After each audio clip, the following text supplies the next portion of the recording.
Now, what they probably can't say is addictive because they're not getting as much play. But let's not pretend there aren't some guys who actually are. And we call those guys, you guessed it, fuckboys. See, I got a question. I got to follow up with this. Go ahead. So, and this is only because since I want to be a little serious for a moment here and ask this question to you guys, you know, I want to, I genuinely want to know. Okay. So when men become like this, where like you said, you recognize that there may be some hurt and there should be some healing that probably need to occur and so forth. But when they make this type of statement that they just, and this is just modern men, regular men, not necessarily high value men, do you think they're avoiding vulnerability as a form of protection for themselves? Well, let me say this, right? We didn't talk about this story, but I do think it's appropriate to mention it now. We pathologize a lot of shit, right? It is completely possible and healthy for this young man who's making cajillions of dollars to just arrive at the conclusion that, hey, this dating shit sucks. There's a lot of women who want to fuck with me. There's a lot of ass out here. I mean, middle-aged men, young men, whoever men, if you got ass being thrown at you, there's a lot of men who have a problem, maybe kind of like holding off on all the ass, right? So I don't think that's anything crazy, right?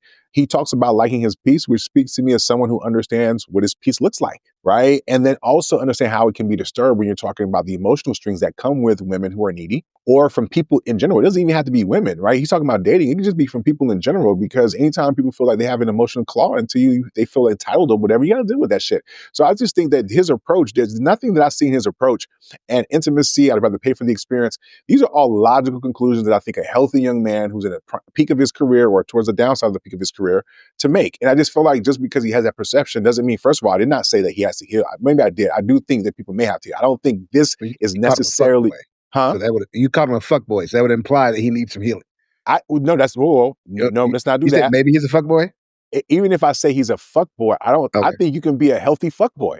Oh, okay, sure. I don't automatically assume that just because a person has certain characteristics that makes that they're damaged. So y'all think like most of us got fucked up shit within us, right? It's just that it shows up differently. So we're not perfect. There's some shit that maybe somebody would call us F for that, right? So what I'm saying is, whatever level of healthy that most of us who claim to be healthy have, a person can have this mindset and a person can be a fuckboy and still be healthy. That's what I'm saying. I don't think every fuckboy comes from some ruin that his mama didn't do. Because again, people can be like, you never met a person who just like loves love? Who's a romantic person. There are some people who just like the vibe, they like the attraction, they like the build. They genuinely, in their mind, could be feeling like whatever, right? Now, when the relationship doesn't work out, for various reasons, people say, oh, he's a fuckboy. But maybe it just wasn't enough there necessarily for that relationship to sustain anyway. But yes, he enjoyed getting to know you, he was charming and all that shit. But just because he was kind and charming doesn't mean that like he was love bombing you. I just feel like we use this shit just interchangeably to just, so yes, I jokingly can say he's a fuckboy, but I don't think just because you move in a way that people will call you a fuckboy is because you're not coming from a healed place.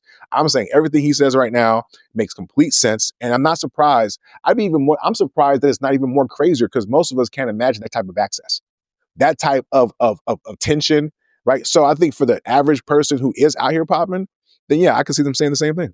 Well, so the reason why I asked that, though, about the vulnerability and if it's a form of protection is because I think it ties directly into this mentality.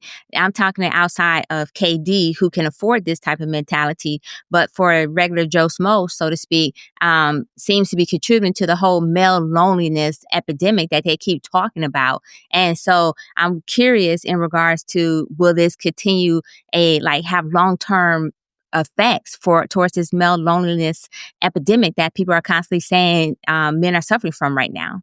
Okay, so all right, so the dating pool got predatory.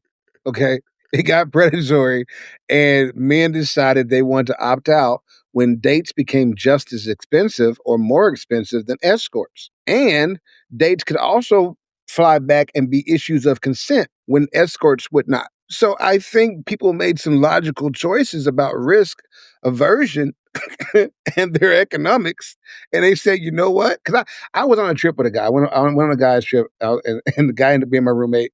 We started talking or whatever. And he was talking about his experiences or whatever. And the guy has no problem. He has no problem meeting women.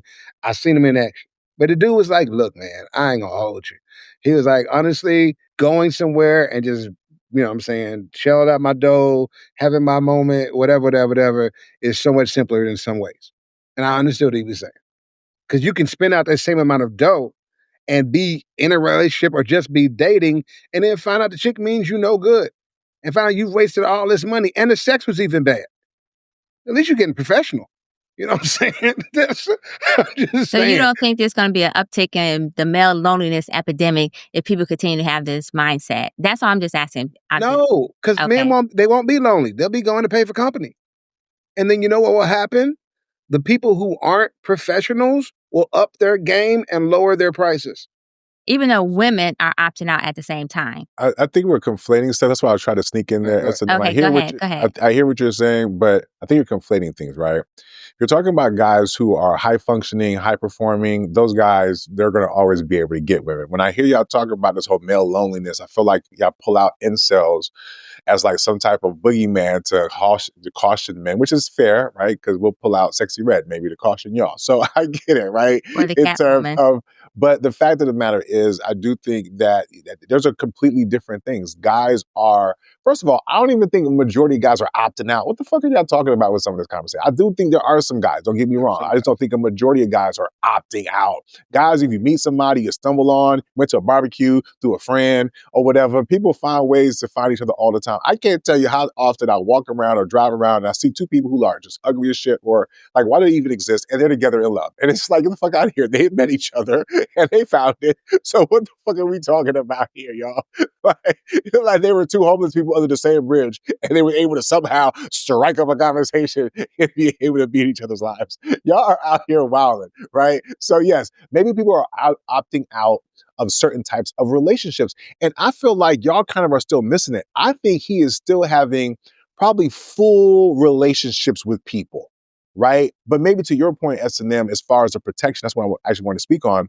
I do think it is, in fact, a protection mechanism, but I don't necessarily think it's the one that is a problem necessarily, right? Because when you learn things, you are supposed to change. You're supposed to move differently. If you know that 9 out of 10 people that you meet, women in particular, don't mean you any good, you're supposed to protect yourself, right? So I think, not saying you even got to be KD, I'm saying that the person who is having certain experiences, yes, they may find that they may have to do certain things to protect themselves, right? For me, I'll even admit there are times that I have to detach emotionally because if there's nothing worth there for me to keep my emotions in, it's completely healthy for me to realize that, process it, and then boop, boop, drop them shits off somewhere, right? So I do think that maybe what healthy looks like may be different for some people, but I do think that you can get to a space where, yes, you're protecting yourself in a healthy way because you see what's happening and you're engaging with them. So if he knows that 9 out of 10, he's not saying, I'm going to stop fucking with the 9 out of 10. That's not what he's saying.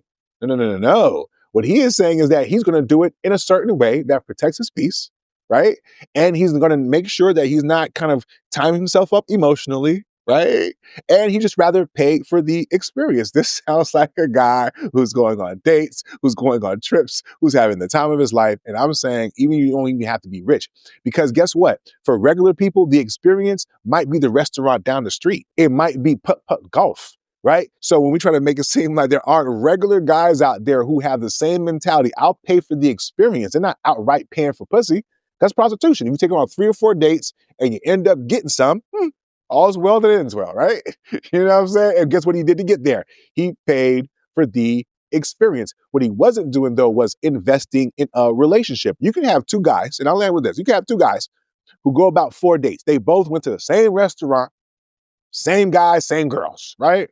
But the difference is that one may look at those dates as an investment. I'm getting to know her. Maybe she's wifey material. I want to really get to date her. I'm having feelings. Who knows? This could be something for real, for real.